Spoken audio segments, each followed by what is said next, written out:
This from Martin. Martin wrote me last week. He said, Kevin, so you don't want to grade the draft. I have a bet with a friend of mine that you really liked their draft.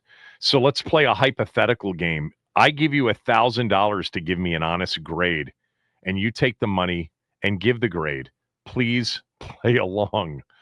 So Martin's got a friend he's got a bet with that I really like the draft. I'm not going to take your money, Martin. It's hypothetical anyway.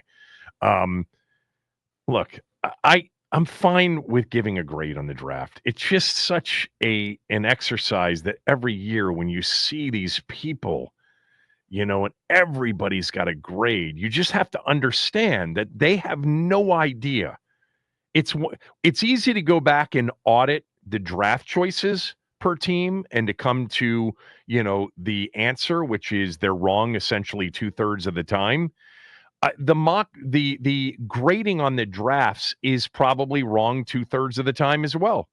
It's hard to grade a draft when you haven't seen any of these players play it down yet. Again, I've said this many times. If your grade is simply based on where they drafted him and if they got good value for the pick, meaning that guy was supposed to be picked a lot earlier and they got him a lot later, good value pick, or bad value pick, that guy was supposed to go much later, they picked him much earlier.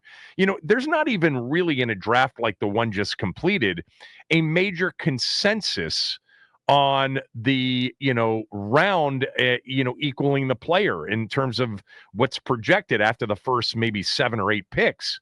There was such a feeling among the draft experts, and even teams said this, that players 5 through 55 were basically interchangeable. So anyway, I went back and I did this for you, Martin.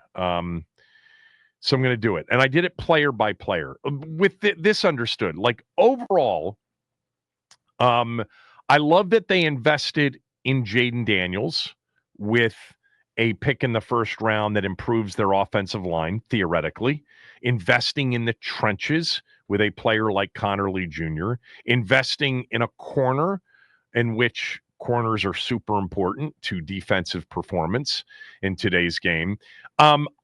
So that to me was kind of a positive overall that you can take away from what they did. And I also love that I believe that this is true. I love that they're drafting the best player available in the spot in which their pick comes up, because I think they're in position to do that. They're good enough, but they're not great yet. They have a lot of needs. So it's not like they were a player or two away from being, hey, this team's the Super Bowl favorite.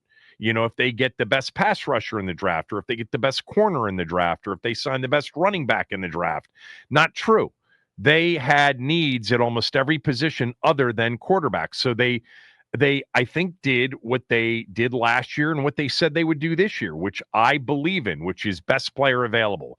What I didn't love about this draft is, because the draft is so inexact, because there's much more wrong that gets picked than right, because they did have, significant needs. It would have been great had they traded back and accumulated more picks and gotten more swings than just 5. If you consider 35% to be an average hit rate on a draft, you'd rather that 35% be on 10 players than 5 players, because you're going to end up with more contributors. Now, they weren't going to get up to 10 picks, but they did have an opportunity late in the first round to trade back, at least according to Adam Peters. And I bet they had other opportunities to trade back as well.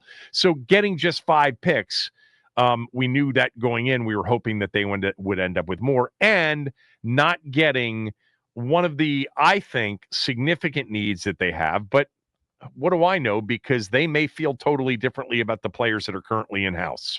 They may feel like, we're okay with Dorrance Armstrong and with Dietrich Wise and with Javon Kinlaw and with Duran playing, in the second year of this system, et cetera, to have a really good pass rush and a really good defense. But they didn't get, a potential major impact defensive player on the defensive line, specifically a defensive edge, defensive end / edge.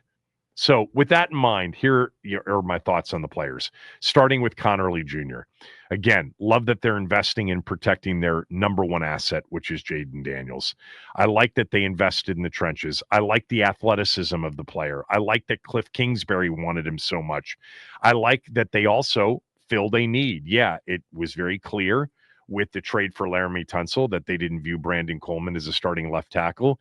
And it's pretty clear, given that he was the best player on the board and that they, if you take them for their word, they were hoping he would slide to them after a while, that they didn't view Brandon Coleman as a starting right tackle. So investing in the trenches, in the division they're in the situation they're in, trying to compete with Philadelphia, which is very strong on their defensive front, very strong defensively overall.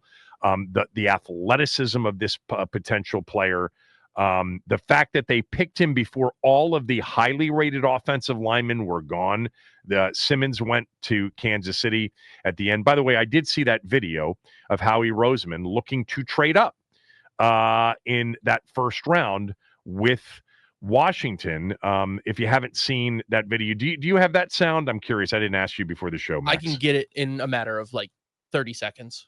Yeah, if you can get it, that'd be great for those that haven't heard it. Basically, Howie Roseman recorded in the draft room in Philadelphia, making a call, by the way, for the second straight year to Washington. There was a trade made in the second round last year between Washington and Philadelphia. This year, he was looking to trade up to 29. He wanted Jihad Campbell, the linebacker out of Alabama. This was his call to Adam Peters. Hey, buddy, how we doing? Yeah, it's a tradition. I feel like you should keep it keeping it. Any interest in a small move out? So there's an in-division tax. You really didn't want to do a trade with me. With the 29th pick in the 2025 NFL Draft, the Washington Commanders select Josh Connerly Jr. Here we go. Tackle, Oregon. Okay. Connerly. Great pick. That last comment from Howie Roseman, great pick. I guess it's nice to hear that from Howie Roseman. Tried to trade up, which would have been from 32 to 29. Now, Philadelphia did make a trade with Kansas City to move up one spot after this conversation with Washington. Washington didn't want to trade back. Now, Philly wanted Jihad Campbell. That's the player they wanted. And Washington, I guarantee you, felt like trading back to 32, which is what would have happened in that spot to pick up maybe a third rounder for the move, that they would have lost Connerly Jr. maybe to Kansas City, who was scheduled to pick at 31 before the trade with Philadelphia. I don't think they wanted to risk it. I think they really legitimately wanted Josh Connerly Jr. and knew that if they traded back even just from 29 to 32 in that spot, that there was a chance that they would lose him. So there's just a lot there, that confirms that Adam Peters wasn't, BSing us when he said we had opportunities, plural, he said, to move back and not that far. I thought maybe Kansas City was the team moving up to 29. Maybe they were too, but now we know Philadelphia was interested in trading up to 29. Already since Adam Peters took over, there have been a couple of trades with Philadelphia. Draft day trade last year where Washington picked up 2 seconds, but gave up a second, which became Cooper DeJean for Philadelphia. Washington, it ended up becoming Sandra Still and Ben Sinnott in the second round, right? I think that's what it was.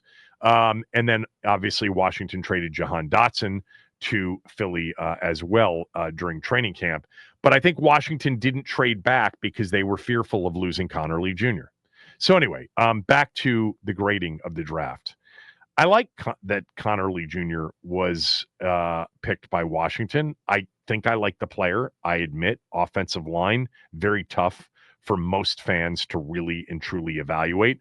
Cooley loved Connerly Jr., said super athletic. Just the athleticism alone against some of the best defensive players, including guys like Abdul Carter that he faced in college, meant that without question, he looked the part of a first-round pick. I give the Connerly pick an A. Trey Amos. Look, they picked a guy at the end of the second round that was projected by many to go in the first round, worst case, early second round. So based on that, the value looks good. I like the player. I talked about this player before the draft. I liked a few of the other corners as well, and maybe a little bit more, but I trust them on the fit. Cornerbacks, like offensive linemen, are hard for us to analyze because so much of it is fit and scheme dependent. But I'll give that pick an A. So there you go. The first two picks, A. Jalen Lane. I didn't know much about Lane, but I'm impressed. You know, he's athletic. He's got great speed. He's a true vertical threat, you know, especially with a quarterback that can throw the football. He's also a weapon, you know, because of all of the reverses and jet sweeps and screens at the line of scrimmage that he ran at Virginia Tech. You know, he's also a punt returner. So I think the value was fine. I liked a few receivers a lot more, but they were all gone by the time Washington got to their fourth round pick. Washington didn't have a third rounder. I like the Jalen Lane pick. I give it a B. Kane Medrano was the player that after watching after the draft, I really loved the player as much as a fan can love a player's highlight reel for the most part.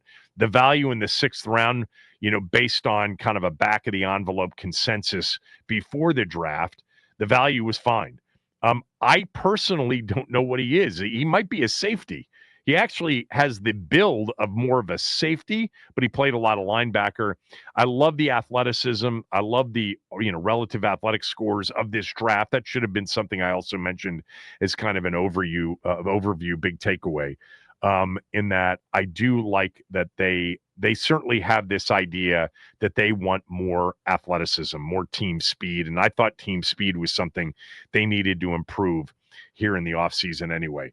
But I loved watching Kane Medrano's anticipation, feel, and talent.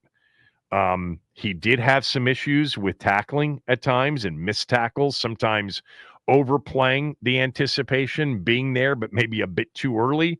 But I thought that this player, based on where they got him and his athleticism and his feel for the game, was B plus A minus.